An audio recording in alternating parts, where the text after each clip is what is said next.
We kind of all work with our doors open, metaphorically and sometimes literally. We do stop and chat and go, well, I'm doing this and this is happening, so can I have a look at what's happening in your episode? We were in conversation with each other and, at the water cooler, so to speak. When we were back in London, we were all in different rooms, but we did share cuts and show each other our cut that we could share what we were doing, and also share with the music. I stole some of Alex's shots as well. Oh, yeah.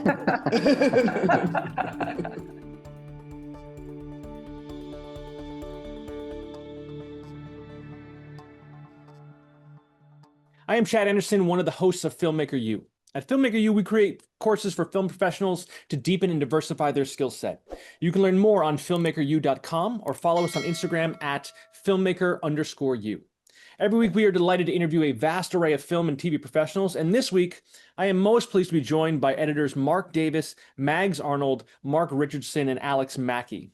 All four of these fantastic people are here to talk about this really disturbing, compelling Amazon series, The Girlfriend. Thank you guys so much for joining us today. I really appreciate you taking the time to be here.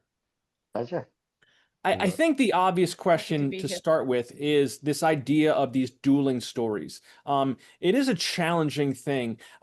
It comes from, I guess, the original story, which was broken into chapters for each of the characters, for each of the central characters, Laura and Cherry. But in the editing, you do a thing where you retell each of these stories as from the different characters' perspective. How much goes into that, and how complicated is that to try to tell these stories from this perspective for each of these characters? Alex, Mackie, I'll start with you, if you can talk a little bit about that. Well, it is quite complicated, actually, because some of the scripts were written in different orders, in fact. And so when we were editing 4, 5, and 6 episodes, one of the episodes actually had quite a different order to the order it ended up in. And because you don't always want to stay with one character for as long as, or sometimes you want to stay with that one character, the two characters being Laura and Cherry, like the mother-in-law, and the girlfriend. And in one of our episodes, which was number 6, we almost had a Daniel point of view. It was in the script that Daniel's story would be told, but in the Interesting. in the end, this was for the later part. The later part of the story in episode 6, where it eventually develops into a real kind of Shakespearean tragedy by the pool and so on and so on. But we found in editing, myself and Andrea Harkin, who's my director, we found it didn't work to let him have a story. So he didn't get his story. It remained with the two protagonists, the two women. But it was interesting because sometimes in episode 4, we tried it in a totally different order at one point, which was also interesting. So we had a lot to play with, which was nice. It was interesting to actually play the different stories, and sometimes not spend quite so much, or to be more straightforward sometimes with storytelling. And it's a really interesting idea because there is such a subtlety between each of these stories. It's telling the same exact scene, and they're playing the same exact scene, but there are such like minor little tweaks between each of the moments. How do you, I can't imagine how you manage that of like where you put that in, or if that's pre-scripted or not. Well, I think as Alex was saying, I think there's some episodes were harder in that regard than others. I think Alex did a lot of juggling around with the story order and the perspectives. I think talking about my episode it was a lot more straightforward, I think. But you get to play with looks that you can, because the way Robin directed it was very sort of, this is for this perspective, this is for this perspective. But then you can steal things quite often and looks and from the other half of the story. And work those in which is quite fun to do, and it's all playing off a lot of body language as well. Often when they're interacting in the same scene, which was a lot of fun. But as I said, there were some episodes that it was fairly straightforward working it all in, and other episodes it was a bit more of a wrestling match of what works here, what doesn't work. Let's move it into the second half. So it was different between the two directors as well. Particularly for episode 1, the real trick of it, I suppose, was just that the story kind of progresses and the stakes raise and raise and raise throughout the series. So the problem with episode 1, and is a problem for a lot of episode 1s, I suppose, is that, you know, there weren't many stakes to start with.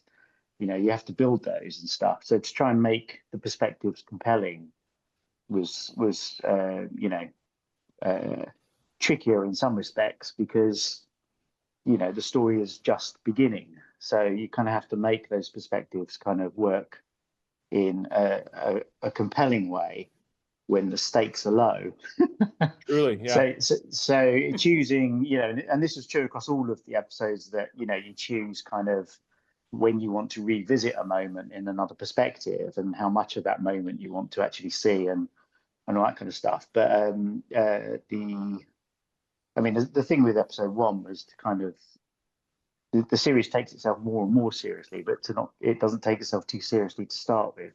I think that's probably was the key with episode 1, was for it to not take itself very seriously at all to start with.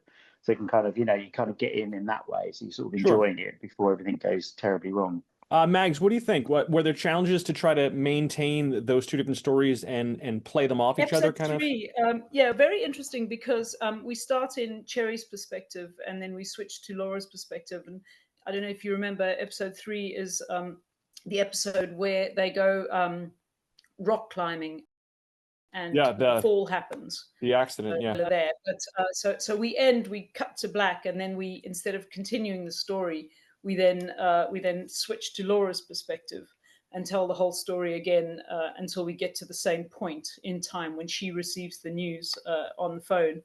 And then we don't switch perspectives for the rest of the episode.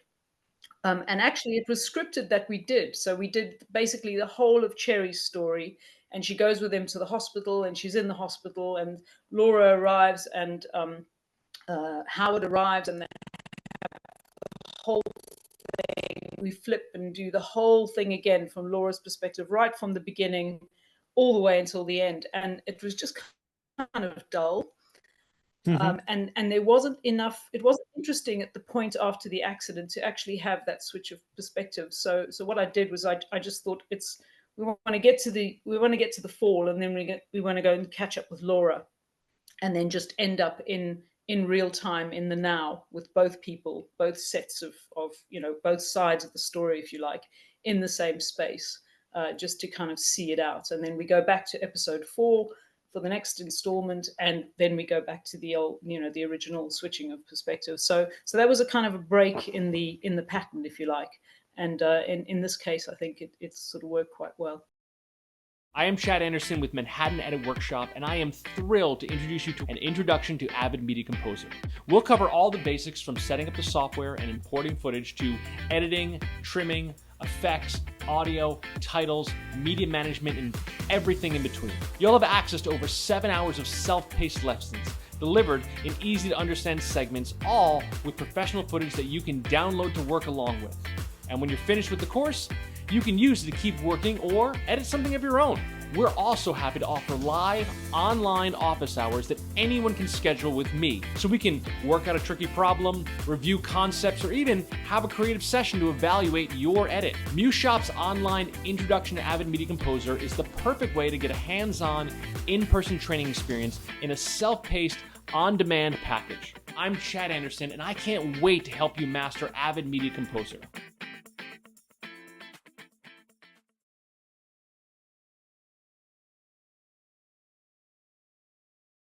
So I just rewatched episode 6, and I now I have to go back and watch all the episodes, because I think one of the small details that threw me off, and it does take a rewatching to really notice all the small details. The music. So I understand that you know, music is sometimes chosen by you know, a music editor, or you know, a composer, but there's a lot of you know, copyright. You know, there was some Billie Eilish in there, and those kind of things. I think the music, needle drops. Yeah, we call them needle drops. Yeah. But you know, and they changed the whole perspective of who we're listening to, of whose viewpoint. And so I watched this scene, and I'm like, oh, that takes place in the scene in the kitchen where they're arguing and they're fighting and blah. And then I'm going, okay, it's, you know, it's Billie Eilish versus someone else, and now, you know, the lyrics and the verbiage in that changed the whole idea. So Mags, I guess you talk to me about the needle drops. The needle drops are really interesting because they tried to get them in from the beginning, and there was a lot of to and fro about the music on this show, actually. And it took a while to kind of find the right tone, and therefore to find the right music to make it work. So, and that was mainly Marc Davis's. That was kind of his input, really. So, to be fair, I think that it goes back to what I was saying about episode 1, which was that what the needle drops were doing there was actually giving us a way to enjoy episode 1. So they became kind of like tracks. I mean, putting chaise long when there's a sex scene on a chaise long.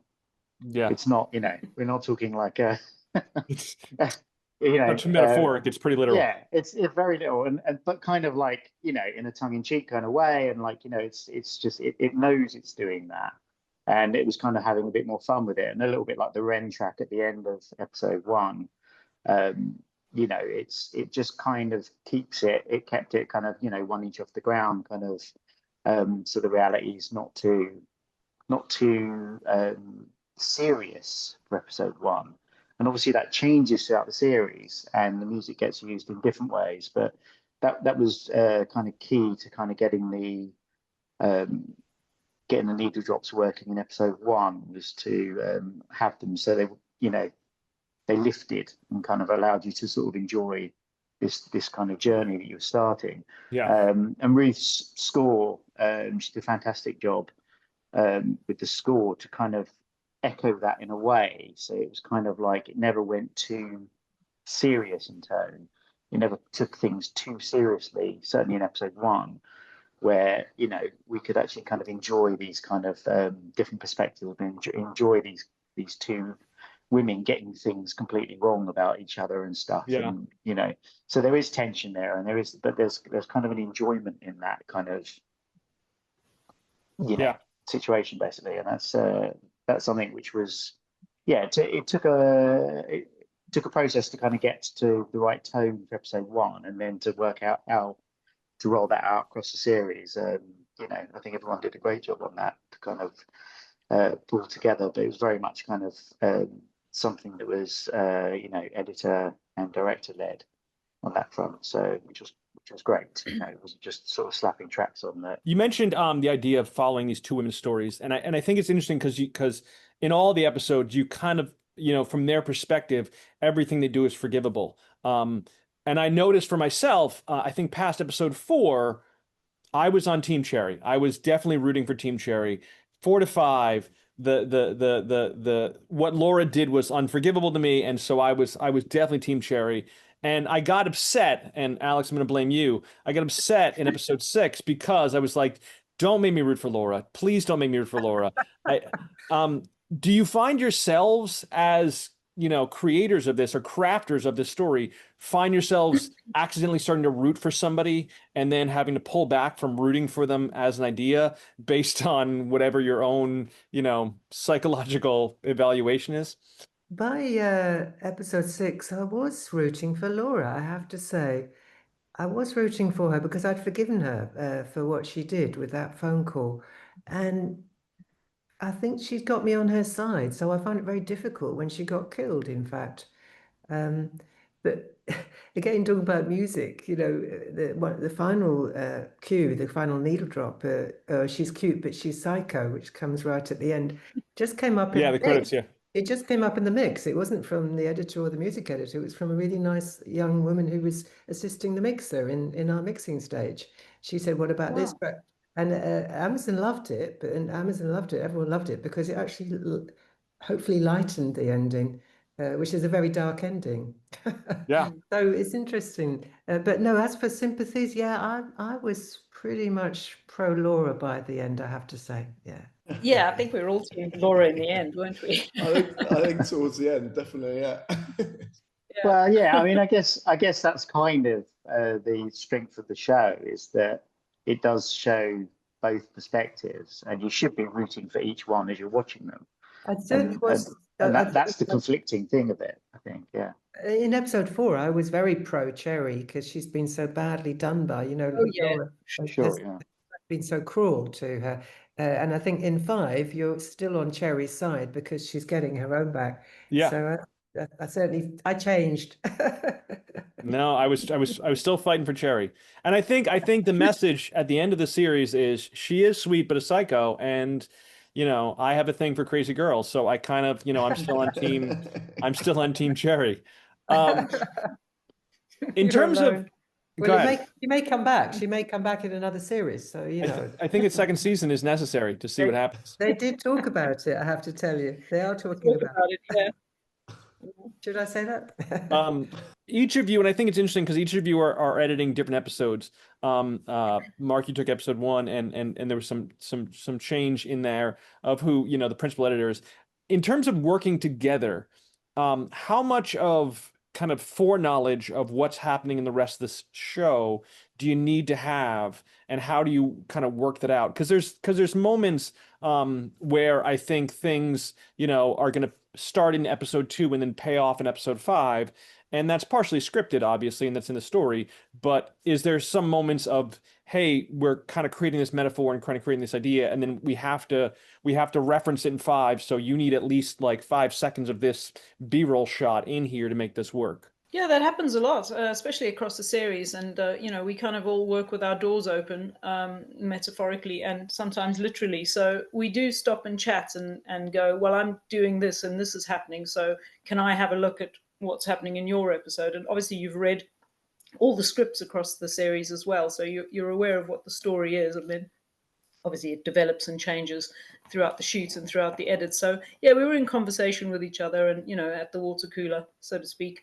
And talked about that quite a lot. And actually, Mark and I had the pleasure of going to Spain, where the villa is that you see in episode 2 and parts of episode 3 as well. So we were actually sitting beside each other with headphones on and kind of editing side by side for about 3 weeks in Spain as well. So we literally were in the same room.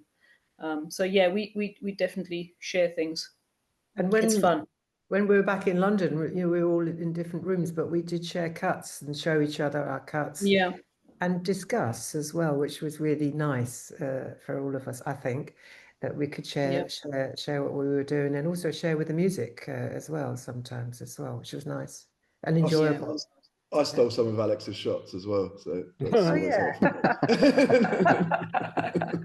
Yeah, there's a competition sometimes for GVs. Like, no, you can't have that one. I'm using that one. That's fair. That's fair. We had a chance to talk to Matthias Nyberg, who shot most of this. And one of the things I asked about, which was kind of just a weird idea in my head, there is this kind of underlying theme of water. There's a lot of scenes in a pool or in the ocean or in the lake or in the or it just keeps coming up in episodes. And at the time when I interviewed Matthias, I had not seen episode 6 yet and didn't know what happens. The final climax of the film takes place in water. And so in that idea of editor foreknowledge of like dealing with scenes, I imagine that there's this nature of throwing in these clips of water and clips in the ocean and clips in the scene and making sure those moments are evident, because I feel like that builds towards the ending as a kind of a through line in there. Was that something that you considered in the work? I mean, we definitely did. I mean, to the point that we even made the title sequence have a ripple of water. Yeah, the ripple of the water underneath. Yeah, because where it's heading. Yeah. And episode 1 had some references to 6. In fact, did it not? Yeah. So the cold open of 1 has got, as it opens with that. You don't really see what's happened, but you get a sense that someone shit goes down in the pool. Yeah. The opening in the pool also with her swimming and then. So it's a foreshadowing. And it was an interesting idea, and I'm thinking about like how that has to be crafted and how does that have to be working together. In terms of this, this isn't a Marvel movie, and it's not a sci-fi fantasy adventure. But I'm always fascinated by the idea of invisible visual effects. That there needs to be some moment of set extension or something else that helps the story. Were visual effects involved in this at all? I mean, are there things that we're not seeing that had to be added in to make this work? I'm like, that's always like oh no, in a regular series or a regular TV show, there are all these visual effects that we never get to appreciate. So can you spill? Were there things in there that I didn't know existed that had to be made up? The cat was definitely thrown out the window. Cat was definitely thrown out the window. In episode 3, there were some visual effects. Yeah, the climbing, the mountain climbing. So, yeah, I was going to ask. They had some sort of blue screen elements where they could sort of extend the height, make the mountain look higher, and make it look like they were higher up, obviously, because they had to do that scene, safely. And then when he's at the top looking down at Cherry, they've kind of extended the backdrop so that it looks like she's sort of on a ledge, and there's this kind of gorge beneath her, where in fact she was kind of on a flat surface at the bottom. So things like that, just to kind of up the ante and make the stakes a bit higher. But nothing that looked hopefully not unnatural. I mean, we're glad you didn't notice them. So no, yeah, that's the point. Yeah, the invisibleness of it. And then the obvious cleanups and things like that. Just cleaning crew out of shots and stuff like that. But nothing, the usual. We had very few in 4, 5, and 6. So very few. There were some paint outs, as Mags is describing, but not many visual effects shots. A little bit underwater. We were getting rid of a few things which were also underwater, but that's what we call paint outs. It wasn't really a visual effect. In terms of story, there was nothing not necessarily enhancing. There wasn't loads to enhance the story and drive the narrative, I don't think. Tennis balls and the tennis match. Tennis match. There was tennis balls. Yeah. There was a lot of tennis balls. I think one of the underlying tones of this series, from a visual perspective, is there is a sense of voyeurism. There is a sense of we're looking kind of, a number of scenes take place, around the corner or behind through a group of people or, behind a column or, in that thing. Was that the tone that you were given from the directors or from Robin, or was there a mood, a feeling that you were kind of going for that was kind of in the back of your mind while you were cutting these episodes together?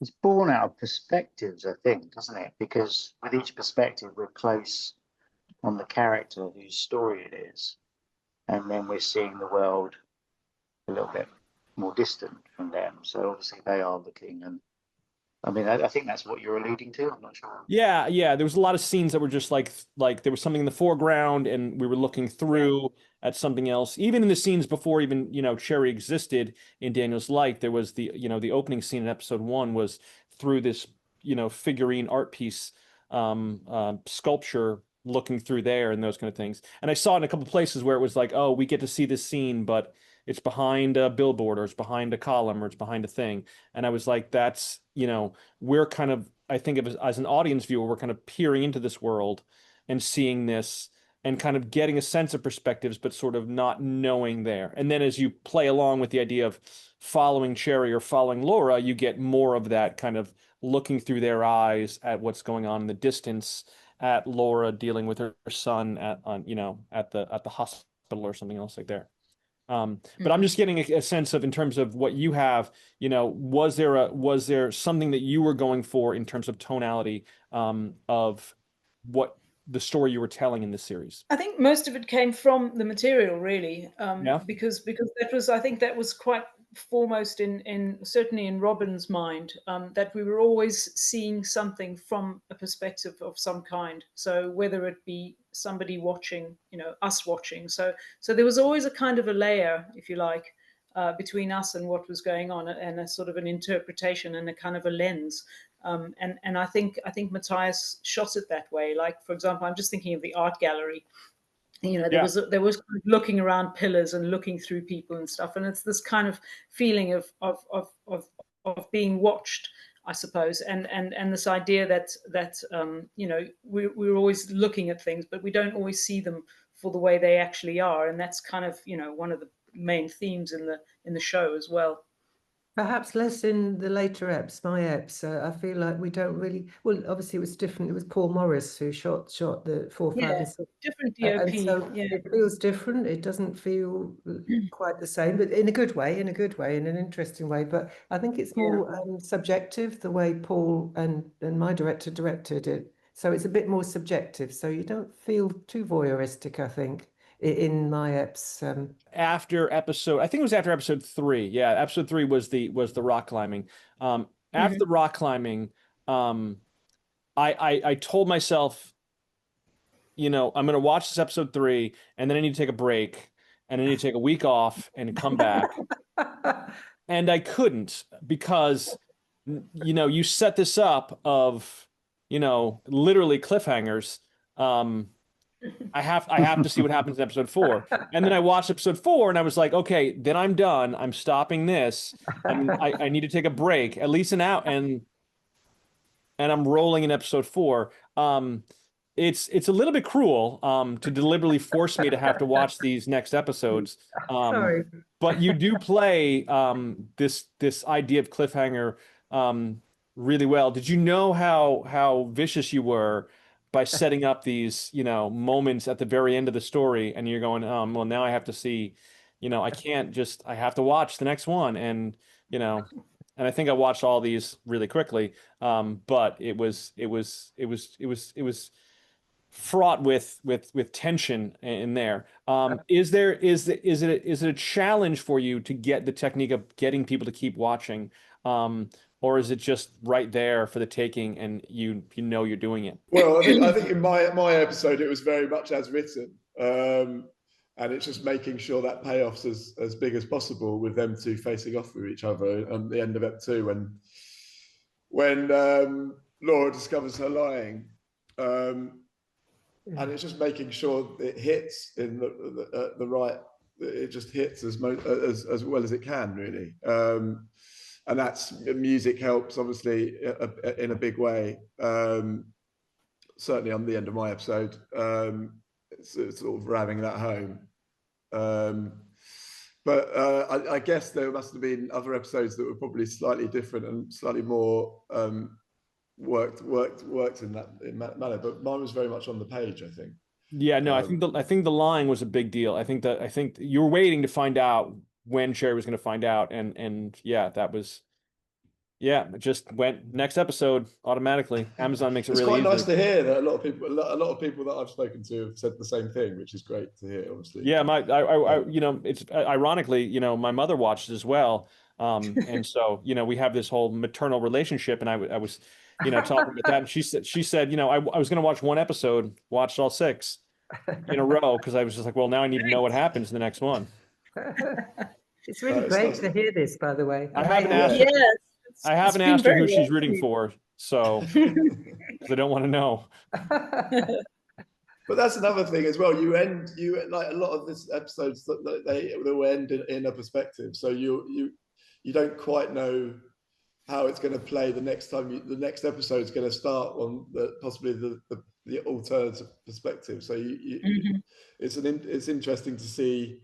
Like there's a natural desire to see where what the other person thought of that ending, sort of thing. The characters as well as so it brings you in that way as well. It's because of this perspective changing, and you've ended on one perspective. You want to see what's next. And the aim is not to feel repetitive when you repeat a scene, and not to. We never wanted the audience to feel there was a repeat, that they knew everything. So I think that hopefully that was achieved. Curious about creating high-quality YouTube videos? Enroll in video editing and production classes at Manhattan Edit Workshop to sharpen your skills and turn a hobby into a career. Start your journey to becoming a pro today.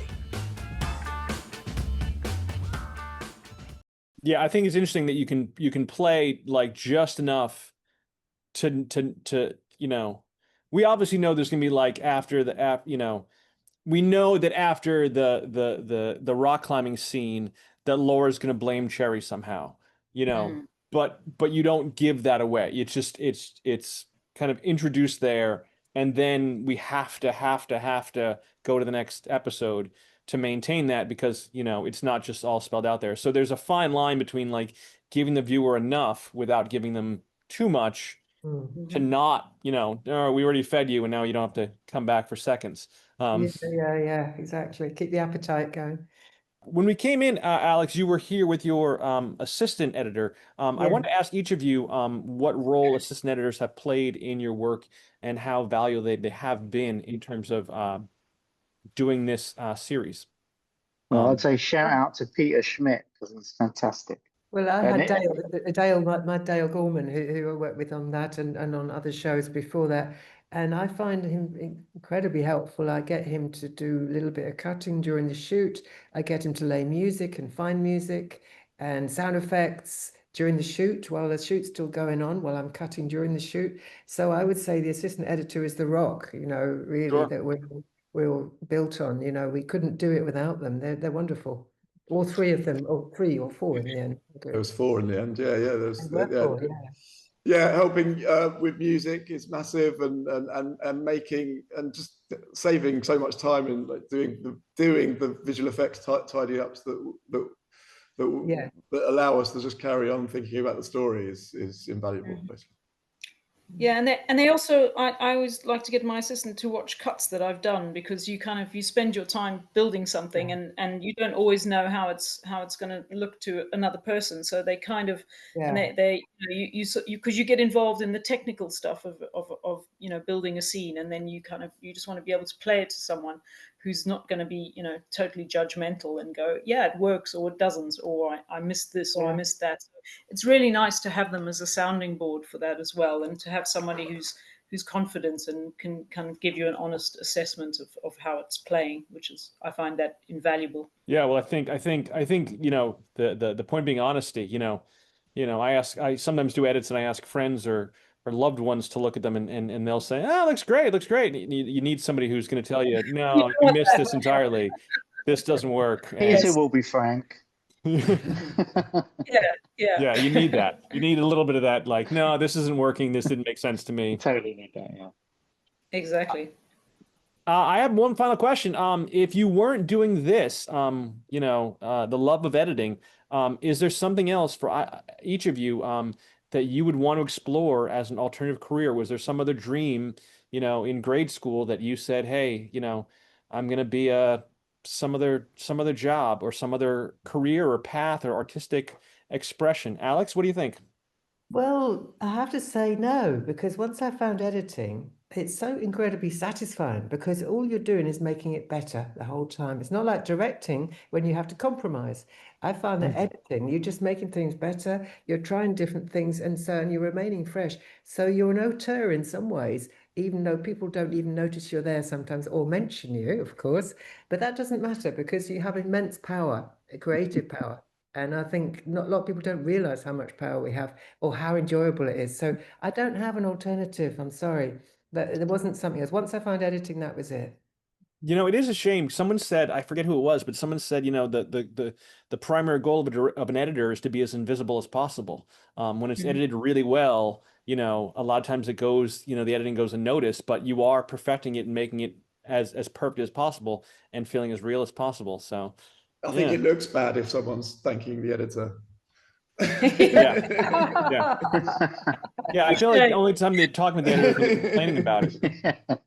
Mags, if you were not doing this, would there be something else you'd be doing? Well, when I was younger, when I was a child, I wanted to become a marine biologist, but I'm terrified of the water, so that was a no-no. And actually, no. I mean, I did start out studying journalism, and I was a journalist for a while, and was doing. Then I sort of segued into. I thought I wanted to segue into documentary filmmaking, but then I discovered drama, and that was it for me. It was just, it was the perfect job. And just an additional thing to say about it is that you know, being the DOP or the art director, you know, the production designer, you know, you can screw up on the day, and it's quite hard to fix. You know, if you make a mistake, it's a mistake. But as an editor, you can just keep doing it over. Like Alex says, you just make it better and better. So it's kind of the dream job, actually. to just kind of sit there and sometimes you kind of have to repurpose material completely and change the trajectory of the story. Sure. So you're literally going off script, and it's a very, very satisfying feeling when you go and watch something. Everybody talks about it and says how good it is, and you know that wouldn't have happened without your contribution. It's pretty cool. You just got to remember to Command D and duplicate the sequence, and then just start over and then butcher the whole thing. As long as you keep a copy, you'll be okay. Keep a copy, keep a backup bin. Yep. I used to paint for a living, not houses, like portraits and stuff. So I'll probably, really? Yeah, I'll probably do that, but there's no money in it, so Well, I'm glad you're here. And the thing about painting is it's hard for it to have story, It's hard to do a painting which really holds a story, and I've always found story more compelling, which I think is why I was drawn to film and telling stories, basically. And it has been something I've enjoyed doing continuously for many years now. Well, but yeah, painting is something I would do.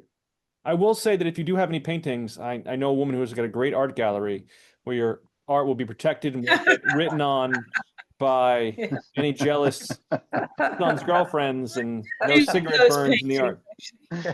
She's looking for work, looking for artists. In the gallery. Marc Richardson, if you weren't doing this, would there be something else you'd dream of doing? I guess the only thing would be to be outside more. So maybe just like a travel photographer or something.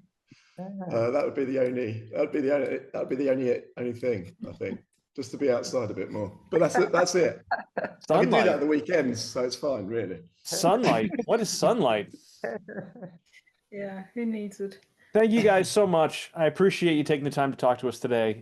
Marc Davis, Mags Arnold, Marc Richardson, and Alex Mackie, thank you so much for talking to us about this really, again, I keep using the word disturbing show, The Girlfriend. That's going to be it for us this week. You can check us out at filmmakeru.com or follow us on Instagram at filmmaker_u. My name is Chad Anderson. Again, thank you so much, and thank you so much at home for watching.